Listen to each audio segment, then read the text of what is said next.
ఆయన మైక్ అందుకున్నారంటే చాలు ఏం మాట్లాడతారోనని అధికార కాంగ్రెస్ నాయకులు భయపడాల్సిందేనా అంటే అవునన్న కామెంట్స్ వినిపిస్తున్నాయి. ఇంకా చెప్పాలంటే ఆయన చేసే వ్యాఖ్యలతో పార్టీ పెద్దలు తలపట్టుకోవాల్సిన పరిస్థితి నెలకొందట. గత కొన్ని రోజులుగా వేచి చూసిన పార్టీ అగ్రనేతలు చివరకు ఆయన నుంచి వివరణ కోరారట. ఇదే ఇప్పుడు రాష్ట్ర కాంగ్రెస్ లో హాట్ టాపిక్ గా మారింది. జనంపల్లి అనిరుద్ రెడ్డి జడ్చర్ల కాంగ్రెస్ ఎమ్మెల్యే.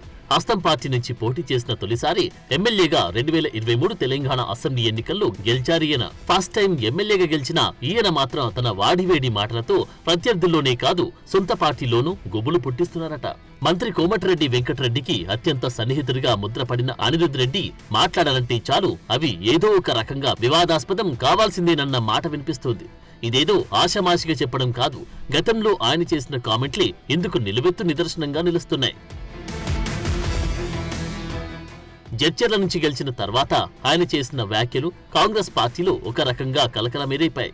ఇతర పార్టీల నుంచి చేరికలు మాకు వద్దంటూ ఆయన తెగేసి చెప్పడం సంచలనంగా మారింది. ఇక అవినీతికి పాల్పడితే సొంత పార్టీ నేతలపైనే కేసులు పెట్టిస్తాను అని చెప్పడం హాట్ టాపిక్ అయింది. ఇంతేనా, పారిశ్రామిక వ్యర్థాలు విచ్చలవిడిగా వదిలిపెడితే పరిశ్రమలను తగలపెడతానని ఆయన మాట్లాడడం వివాదాస్పదమైంది. ఇక్కడితోని ఆయన కామెంట్లు అయిపోలేదు. తెలంగాణ ఎమ్మెల్యేలకు తిరుమలలో గౌరవం లేదని, తమ సిఫారసు లేఖలు ఆమోదించకుంటే సీఎం చంద్రబాబును తెలంగాణలో తిరగనివ్వబోమంటూ ఆయన కామెంట్ చేయడం కాకరేపింది. ఇవన్నీ ఒక రకమనుకుంటే కీలకమైన నీటి అంశంలో ఎమ్మెల్యే అనిరుద్ రెడ్డి వ్యాఖ్యలు మరింత వివాదాస్పదమయ్యాయి. తెలంగాణలో చంద్రబాబు కోవర్టులు ఉన్నారని ఆయన కామెంట్ చేయడం ప్రాధాన్యం సంతరించుకుంది. ప్రాజెక్టులు, కాంట్రాక్టులన్నీ అలాంటి వాళ్లవేనని చెబుతూ వారు మాట వినకుంటే వాళ్ల నల్లా కనెక్షన్లు, కరెంటు కనెక్షన్లు కట్ చేయాలని వ్యాఖ్యానించారాయన. అప్పుడు వాళ్ళంతా వెళ్లి బనకచెర్ల విషయంలో ఏపీ ముఖ్యమంత్రితో మాట్లాడి ఒప్పిస్తారు అని అనిరుద్ రెడ్డి కామెంట్ చేయడం హాట్ టాపిక్ గా మారింది. కడుతుంటే నేను ఒక సూచన ఇస్తున్నాను ప్రభుత్వంకి, ఒక ఎమ్మెల్యేగా. మా ఉత్తమన్న లెటర్లు రాస్తున్నారు. ఉత్తమన్న లెటర్లు కాదు, చంద్రబాబు నాయుడు కోవట్లు ఈ రోజు మన తెలంగాణలో ఉన్నారు. ఇరిగేషన్ ప్రాజెక్టులు వాళ్ళే, రోడ్లు కాంట్రాక్టులు వాళ్ళే, దందాలు హైదరాబాద్ కూడా వాళ్ళే. ఆ కోవట్లకి మొత్తం నల్లా కనెక్షన్లు కట్ చేయండి, కరెంట్ కనెక్షన్లు కట్ చేయండి, ఇరిగేషన్ ప్రాజెక్టులు ఒక్క రూపాయి లేకుండా వాళ్ళని కట్ చేయండి. వాళ్ళే పోయి చంద్రబాబు నాయుడు కాలు పట్టుకొని బంకచెల్ల బంద్ చేపిస్తారు. మనం ఊకే మంచిగా మాట్లాడుతుంటే ఆ ఆంధ్రోలు మనం మాటలు వినరు కాబట్టి ఈ పని చేయండి, బంకచెల్ల వారం రోజులు బంద్ అవుతుంది. అయితే ఎమ్మెల్యే అనిరుద్ రెడ్డి ఎందుకిలా మాట్లాడతారు అన్న దానిపై కాంగ్రెస్ పార్టీలో, ప్రభుత్వంలో పెద్ద చర్చ నడుస్తుందట. ఇంకా చెప్పాలంటే హస్తం పార్టీని, ప్రభుత్వాన్ని ఇరుకున పెట్టేలాగా ఆయన వ్యాఖ్యలున్నాయని భావిస్తున్నారట రాష్ట్ర కాంగ్రెస్ పెద్దలు. అయితే ఇంత జరుగుతున్నా ఆయన మాత్రం తన మాటల్లో తప్పేముందని ప్రశ్నిస్తున్నారు. ఇదే ఇప్పుడు పొలిటికల్ గా మరింత వేడిని రాజేస్తుందన్న మాట వినిపిస్తోంది. ఇప్పుడు చూస్తే ఇక్కడ గోదావరి నీళ్లు కూడా మనం లేకుండా చేస్తామంటే ఎవరు ఊరుకుంటారు? ఇప్పుడు ఇవన్నీ లెటర్లు ఎందుకు?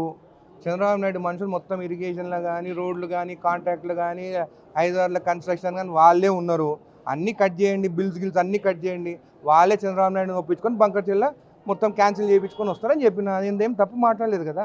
ఇప్పటికీ తెలంగాణ సీఎం రేవంత్ రెడ్డితో పాటు మంత్రి ఉత్తమ్ కుమార్ రెడ్డిని టార్గెట్ చేస్తూ బనకచెర్ల విషయంలో విమర్శలు గుప్పిస్తుంది ప్రతిపక్ష బీఆర్ఎస్. ఇలాంటి వేళ కాంట్రాక్టర్ల విషయమై అనిరుద్ రెడ్డి చేసిన వ్యాఖ్యలు కాంగ్రెస్ పార్టీకి మంచి కంటే చెడే ఎక్కువగా చేస్తున్నాయన్న టాక్ వినిపిస్తుంది. పైగా ఇప్పటికే సీఎం రేవంత్ రెడ్డి సైతం పార్టీకి చెందిన నేతలు ఎవరైనా, ఏ స్థాయిలో వారైనా బహిరంగ వేదికలపై ఇష్టానుసారం మాట్లాడకుండా పీసీసీ వద్ద కానీ లేదంటే తనతో కాని చర్చించాలని సూచించారు. అయినా సరే అనిరుద్ రెడ్డి ఇలా మాట్లాడడంపై ముఖ్యమంత్రి సైతం అసంతృప్తిగా ఉన్నారట.